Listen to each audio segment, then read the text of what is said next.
Well, well. Look who it is. Madonna. I thought when we met you were a bit special, but an assassin? Welcome to MojoPlays. Today we're looking at 10 things cut from Assassin's Creed games.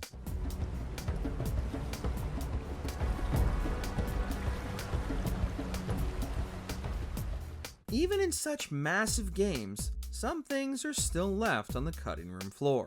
Are we born to argue? To fight? So many voices, each demanding something else. It has been hard at times, but never harder than today. Before we begin, we publish new content all week long, so be sure to subscribe and ring the bell to get notified about our latest videos. Philadelphia, Assassin's Creed 3. We must now all hang together. Yes, we must indeed all hang together. Or most assuredly, we shall all hang separately.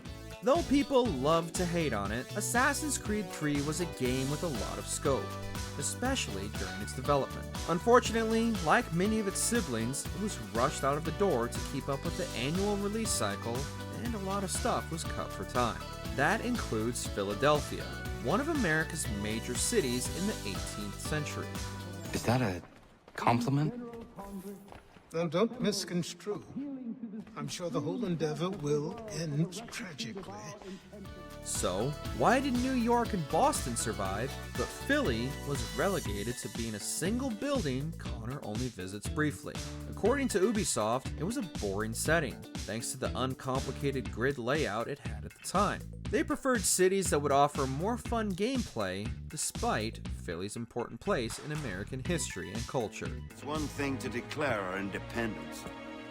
Now, my friend, we must make it so. The Hookblade, Assassin's Creed 4 Black Flag. Ezio, where is your Hookblade? My Hookblade? You've never seen one?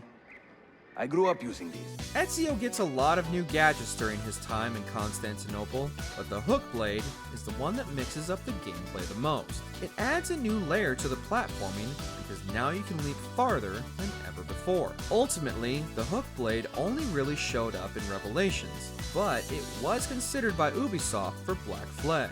Show me how it works. The Hookblade helps you get around fast. Surprise guards. And is not too bad in a fight either.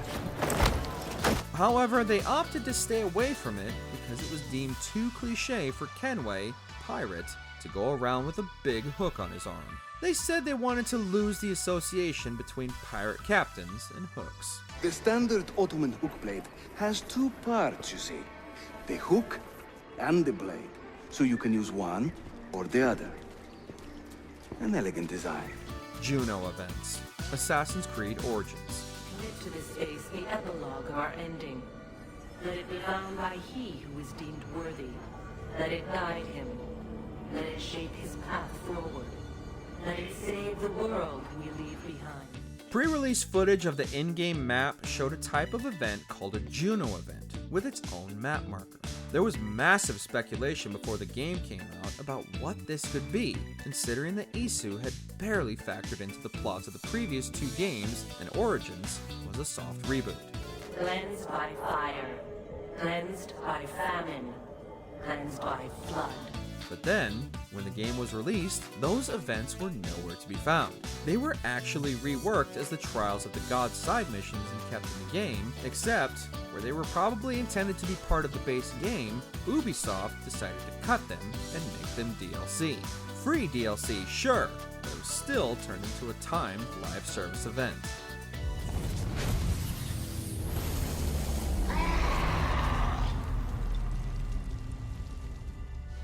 The Battle of Forlì, Assassin's Creed 2. Is there another way into this place? Aspetta. Perhaps yes. There's an old tunnel under the western wall from the canal. Bene. I'll be right back.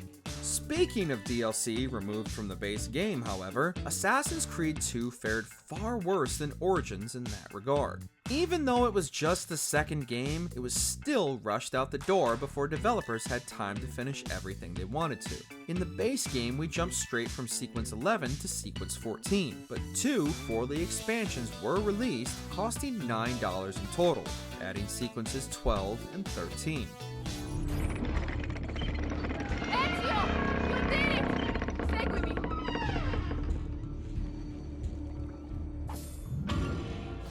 Described in-game as the sequences being temporarily corrupted, it's outrageous that Ubisoft charged players for major story content required to get the complete experience, but we can't say we're surprised. I'm so sorry, Ezio. I'm so sorry. What happened? It was a trick to lower our defenses. Scalping, Assassin's Creed 3.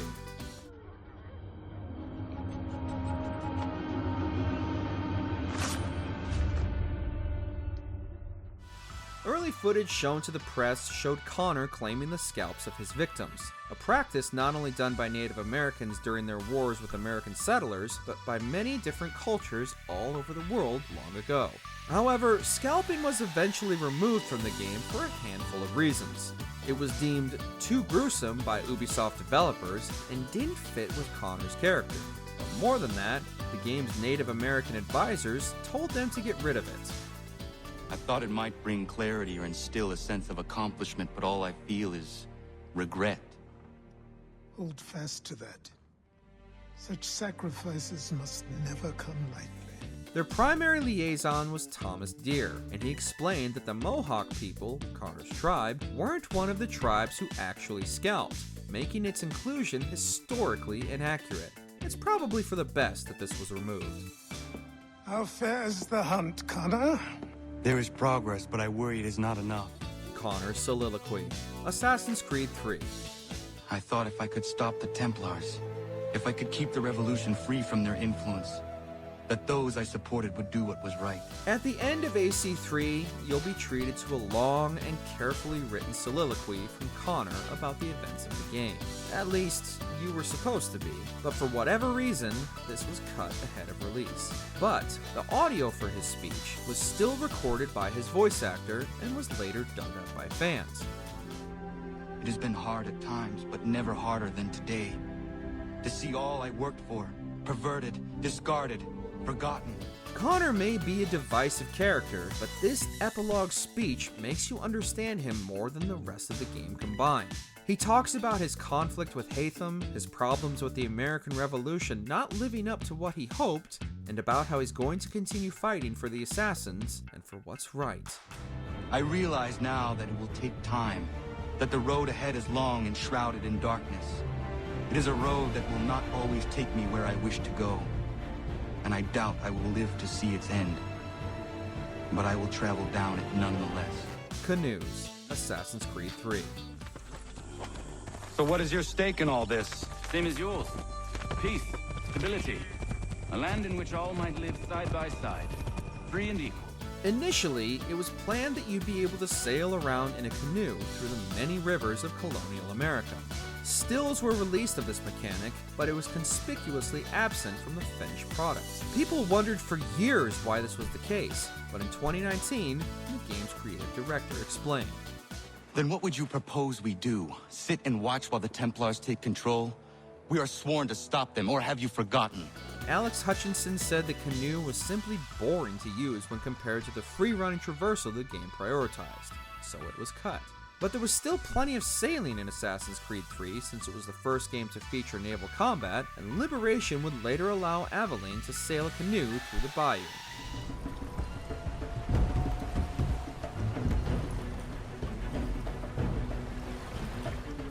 Aya, Assassin's Creed Origins. When we assassinate only those who deserve it. The few sick souls who try to control us. But they will never know who we are. In 2020, an in-depth report by games journalist Jason Schreier revealed that Ubisoft and female lead characters don't get along. This came during a string of allegations against Ubisoft, and former developers said they were given orders from on high to reduce the roles of female characters, claiming the games wouldn't sell. She plans to take back the throne. She wants this snake dead as much as we do. And she trusts me. She gave me this. This resulted in Aya's role being made far smaller in AC Origins, forcing them to cut out plenty of planned content about the character. We're still not sure exactly what an Aya-focused game would have looked like, but she was a very compelling character when she did appear, and at least some of her gameplay segments survived.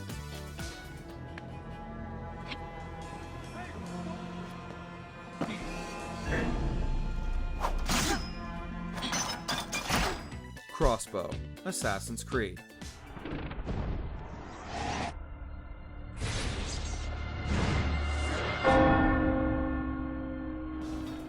Much like the infamous Canoe, early cinematic trailers for the very first game in the franchise showed Altair using a crossbow to dispatch his enemies, but it was removed.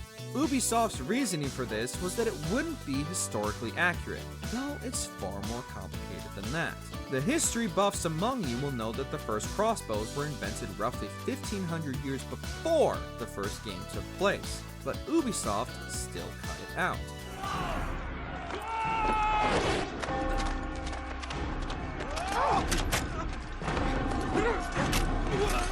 This has been speculated to be because the period-accurate crossbow Altair should have been using would have taken forever to reload. Ubisoft had a choice between a slow and boring historically accurate crossbow or a fast and fun but inaccurate one. They decided to get rid of it entirely and give Altair throwing knives. So be it. Take your equipment and go. Prove that you are not yet lost to us. Desmond's story. Various. They know I'm here, Rebecca. There's no way they don't. This was a bad idea. He was the glue that once held the franchise together, with players still lamenting how interesting modern-day storylines disappeared after his death in AC3. But it wasn't always supposed to end this way. Nolan North explained in an interview that the original pitch for the series was a contained 6-game run, in which Desmond would slowly gain more and more abilities via the bleeding effect. Give me the apple. Let's not draw this out. He'd then be the ultimate assassin, and at some point, him leaving Earth in a spaceship was considered. This was all scrapped, however. Desmond died at the end of the 5th game after averting the solar flare apocalypse, and the bleeding effect turns out to be nowhere near that important in the end. It's already started. I need to do this now. So go. Go!